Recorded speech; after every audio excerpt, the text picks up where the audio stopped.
오늘은 9번째 계명, 이웃에 대하여 거짓 증거하지 말라라는 말씀입니다. 성경에서는 이 거짓을 어떻게 얘기하고 있는지, 말씀하고 있는지 살펴보도록 하겠는데요. 먼저 이 본 계명에서 거짓 증거해서는 안 되는 대상까지도 명시를 하고 있습니다. 내 이웃에 대하여라고 말씀하고 있죠. 내 이웃에게가 아니고 내 이웃에 대하여라고 말씀을 하고 있습니다.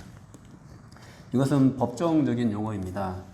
단순한 거짓말을 뜻하는 것이라기보다도 법적인 문제에 있어서 한 사람을 모함하는, 어떤 사람을 모함하는 그런 증거를 하지 말라라고 그렇게 말씀을 하고 있는데요.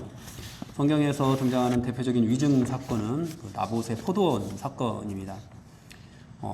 이제 아합 왕이 이스라엘에서 가장 악한 왕 중에 하나인 이 아합 왕이 나봇의 포도원을 탐냈습니다. 그런데 율법에 의하면은 이제 이 땅을 사고 팔 수가 없었거든요. 나봇도 그 땅이 조상으로부터 내려오는 것이기 때문에 팔 수 없다고 말을 합니다.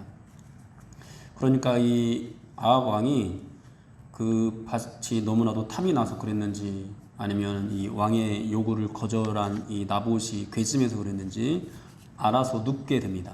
이것을 이제 그의 아내 이세벨이 보고 자기가 이제 그 땅을, 그 포도밭을 차지하게 해주겠다라고 하고 불량배 2명을 내세워서 이 나봇을 모함하게 합니다. 그래서 나봇은 돌에 맞아 죽게 되고 아합 왕이 그 땅을 차지하게 되는데요. 이 이세벨은 그 땅을 빼앗기 위해서 불량자를 매수해서 그렇게 한 사람을 죽음에 이르게 만들어 버렸습니다. 이 거짓 증언에 대한 또 다른 성경 구절들이 몇 가지가 더 있습니다. 신명기 17장 6절에 보니까 죽일 자를 2사람이나 3사람의 증언으로 죽일 것이요 한 사람의 증언으로 죽이지 말 것이며, 이렇게 말씀하고 있는데요. 거짓 증거한 사람을 처벌하는 데 있어서 그냥 그 사람을 처벌하는 데 목적이 있는 것이 아니라 제도적으로 사람을 함부로 모함하지 못하도록 그렇게 목적을 두고 말씀을 주고 있습니다. 누군가의 행동에 대해서 위법한 사실을 증명하고자 할 때는 한 사람의 말로 하지 말라는 것이죠. 반드시 2사람, 3사람의 증언이 있어야 그것이 효력을 발생하도록 그렇게 해 놓았습니다. 그래서 나봇의 포도원 사건에서도 그 이세벨이 매수한 불량배는 2명이었습니다. 그리고 또 이제 거짓 증거를 못하도록 다른 규정이 있는데요. 신명기 19장 19절 말씀을 보면은 재판장은 자세히 조사하여 그 증인이 거짓 증거하여 그 형제를 거짓으로 모함한 것이 판명되면 그가 그의 형제에게 행하려고 꾀한 그대로 그에게 행하여 너희 중에서 악을 지하라, 이렇게 말씀하고 있습니다. 그러니까 위증을 해서 누군가 어떤 벌을, 이제 억울한 그런 벌을 받도록 만들려고 한 사람이 있으면은 그 위증한 것 때문에 다른 사람이 받게 될 그 벌을 그 위증한 사람에게 내리라는 것이죠. 그렇게 함부로 다른 사람에 대해서 거짓 증거를 하지 못하도록 성경에서는 여러 가지로 이렇게 말씀을 하고 있습니다. 그런데 이 거짓이 과연 어디로부터 시작되었을까요? 성경에서는 이 거짓의 기원을 우리에게 정확하게 알려주고 있는데요. 요한복음 8장 44절에 보니까 너희는 너희 아비 마귀에게서 났으니 너희 아비의 욕심대로 너희도 행하고자 하느니라. 그는 처음부터 살인한 자요 진리가 그 속에 없으므로 진리에 서지 못하고 거짓을 말할 때마다 제 것으로 말하나니 이는 그가 거짓말장이요 거짓의 아비가 되었습니다. 사람이 거짓말을 하게 되는 것은 대체로 자기의 탐심, 욕심, 시기, 질투 이런 것들 때문인데요. 이것이 사탄으로부터 시작했다고 분명하게 말씀을 하고 있습니다. 그러니까 우리가 습관적으로 이제 이 거짓을 말하는 사람은 정말 스스로가 내가 정말 사탄에게 매여 있는 것이 아닌가, 내가 마음을 사탄이 이제 예수 믿는 사람은 그 안에 들어와서 거할 수는 없지만은 내가 굉장히 영향을 받고 있는 것이 아닌가, 이런 것들 우리는 생각을 해 봐야 되겠습니다. 습관적으로 다른 사람에 대해서 혹은 자기 자신에 대해서 위증을 하는 사람들이 있죠. 누군가에 대해서 모함하고 헐뜯고 비난하고 또 자기 자신에 대해서는 자기가 사정이 있어서 그랬다고 그렇게 자기의 행동을 합리화하는 그런 것들, 이런 것들이 다 사탄에게서 나왔다라는 것들을 우리는 좀 생각을 해봐야 될 것 같습니다. 이 거짓의 기원이 사탄이고 또 최초의 거짓말은 이제 선악을 알게 하는 나무의 열매를 먹게 한 그 사탄의 거짓말을 들 수가 있는데요. 그 거짓말을 또 잘 들여다보면은 사탄이 먼저 인간을 이제 속일 때 하나님이 참으로 너희에게 동산 모두의 나무 열매를 먹지 말라 하시더냐, 이렇게 이제 말을 겁니다. 동산 모든 나무의 열매를 먹지 말라고 하더냐라고 하면서 인간을 유혹하는데요. 사실 하나님은 동산 모든 나무의 열매를 먹지 말라고 하신 적은 없습니다. 오직 동산 중앙에 있는 선악을 알게 하는 나무의 열매만 먹지 말라고 하셨는데, 그것을 이제 과장법으로 인간의 마음을 미혹한 것입니다. 이 과장법에 걸려든 여자의 반응은 하나님의 말씀에 너희는 먹지도 말고 만지지도 말라, 너희가 죽을까 하노라, 이렇게 이제 말을 하기에 이르게 되는데요. 죽을까 하노라, 반드시 죽으리라 라는 말씀을 죽을까 하노라라고 왜곡시킨 것도 문제지만, 그 앞에 있는 먹지도 말고 만지지도 말라, 이 말도 참 문제가 됩니다. 왜냐하면은 사탄이 하나님의 말씀을 과장해서 그렇게 말을 할 때 불만을 갖게 된 거죠, 하나님께 대해서. 그러니까 먹지만 말라고 했는데 만지지도 말라고 했다라고 그렇게 말을 한 겁니다. 이것은 마치 이런 겁니다. 학교에서 이제 선생님이 학생들이 너무 떠드니까, 야 너희들 꼼짝만 말고 자리에 앉아 있어, 이렇게 말하니까 거기에 불만을 품을 학생이 화장실도 못 가요? 글씨도 못 써요? 움직이지 말라면서요? 이런 식으로 대꾸하는 어떤 그런 식의 말들 있잖아요. 여러분의 자녀들도 말을 안 들어서 이제 혼을 내고 있는데, 이제 거기에 불만을 품고 이것도 못하냐고 저것도 못하냐고 이런 식으로 따지는 어떤 그런 식의 말. 하와가 딱 그런 말을 하고 있는 거죠. 하나님의 말씀을 과장해서 전하는 이 사탄의 말로 인해서 하나님의 말씀의 어떤 부당함을 느끼게 되고, 그러면서 불만을 품고 먹지도 말고 만지도 말라 했다고 그렇게 말을 하고 있는 것입니다. 그런 여자에게 이제 뱀이 너희가 결코 죽지 않을 것이라고, 하나님은 반드시 죽을 것이라고 말씀하셨는데 결코 죽지 않을 것이라고 해서 결국 이것으로 인해서 인간이 죄를 짓게 만들어 버립니다.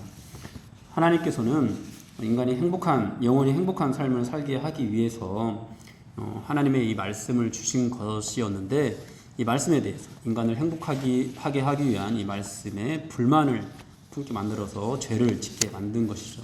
이러한 사탄의 거짓말들, 이런 거짓이 절정으로 치달았던 사건이 이제 십자가 사건이라고 할 수가 있겠습니다.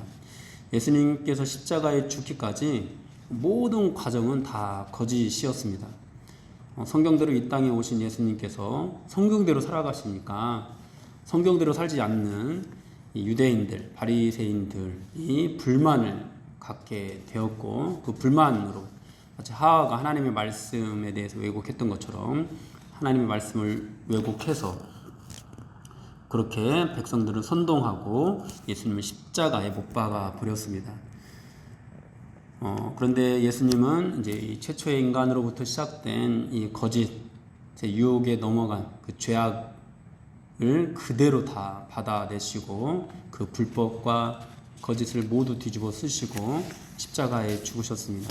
그리고 또 말씀하셨죠. 땅 끝까지 이르러 내 증인이 될 것이다, 이렇게 말씀을 하셨습니다. 여기서도 이제 증인이 또 법적 요구가 되겠는데요.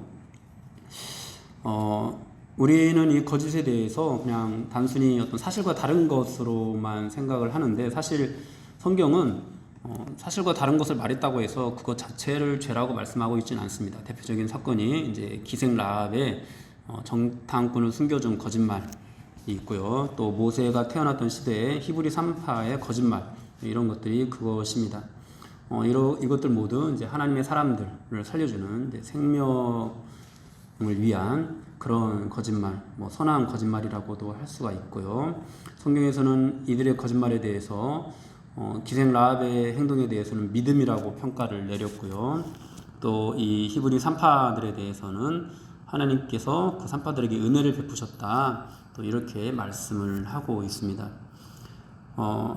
그러니까 이 거짓이 단순히 사실과 다른 이야기를 하는 것 자체만을 의미하는 것이 아니라, 또는 우리가 뭐 그냥 만우절에 농담 삼아서 주고받는 그런 거짓말을 의미하는 것이 아니라, 한 사람을 모함하는 거, 그리고 한 사람을 죽음에 이르게 하거나 죄를 짓게 만들게 하는 그런 거짓말들, 이런 것들에 대해서, 그러니까 성경에서 이 거짓말을 판단하는 데 있어서 중요한 것은 한 사람의 생명, 특히 영혼을 살리느냐 죽이느냐, 이 문제가 굉장히 중요한 것이죠.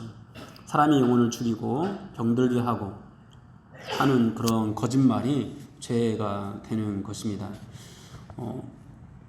사람을 하나님으로부터 멀어지게 만드는 또 모든 과장법들, 하나님의 말씀이 부당하다고 느껴지게 만드는 모든 행태들, 이것이 다 죄가 되는 것입니다.